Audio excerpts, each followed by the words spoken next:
Akwai samarin sosai, amma na auren ne babu. Har mazan ma na kukan ba matan aure. Cece-kuce kenan da ya kaure a tsakanin samari da 'yan mata. Mai sauraro na san za ka so ka san ainihin abin da ya faru. Wannan cece-kuce dai ya samo asali ne a lokacin da aka ji wasu daga cikin 'yan mata na kukan cewa babu mijin aure. Akan ce dai waƙa a bakin mai shi ya fi daɗi. Ga yadda jaridar mu ta Hausa View ta zanta da wasu daga cikin 'yan matan. Mata muna ta kuka akan rashin mazaje. To gaskiya ba mazajen bane babu. Masu zuwa da auren ne babu.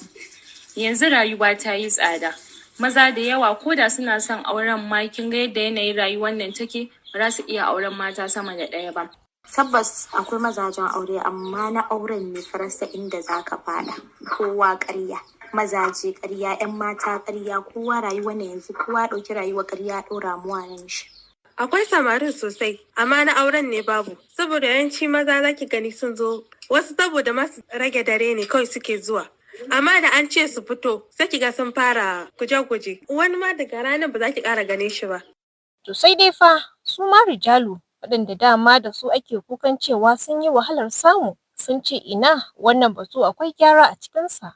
Domin kuwa su ma matan aure suke nema ido rufe. Ga kuma yadda jaridar tamu ta zanta da su. A ƙasa yanzu haka akwai mazajen aure sosai wanda suna kuma so su yi auren amma babu hali ko wasu abubuwa mazan ba sa yin auren shine wajen sadaki. Kamar lefe yanzu zaki ga lefe yanzu gaskiya sai mutum ya zage damtse sannan zai iya yin shi. Ba matan kaɗai ne ke kukan ba mijin aure ba, har mazan ma na kukan ba matan aure.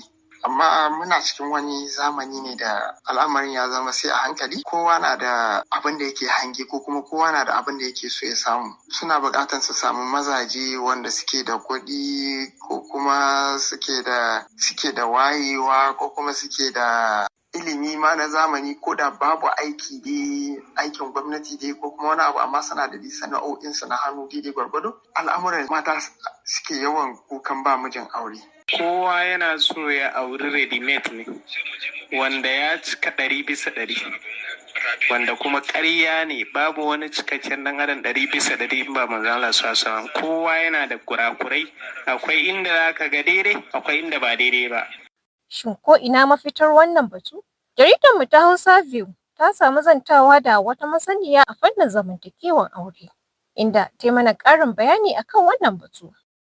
Zaman mace ta kai wani shekaru matan ba sa bari a so su don Allah sai sun nemi soyayya.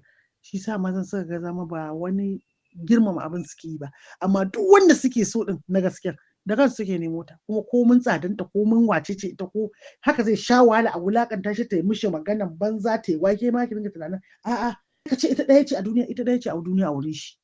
Saboda ta ɗanɗana mishi soyayya ya gane muhimmancinta, ta ja ajinta ba wai cusa kanta take yi yana wulakanta ta ba har a yi faɗa wai mace ta dinga kuka wai tana ba saurayi haƙuri. Ai da ya tafi na ga ran shi ya ɓaci ta dinga tura text ta dinga tura apology waye har Allah ya sa ya dawo.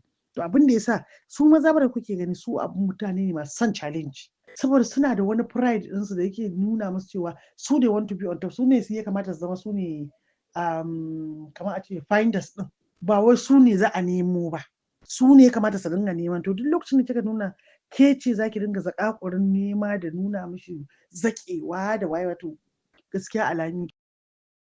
Kukan mata kan rashin samun mijin aure dai wata alama ce da ke nuna cewa akwai matsaloli da yawa a cikin tsarin zamantakewar mu.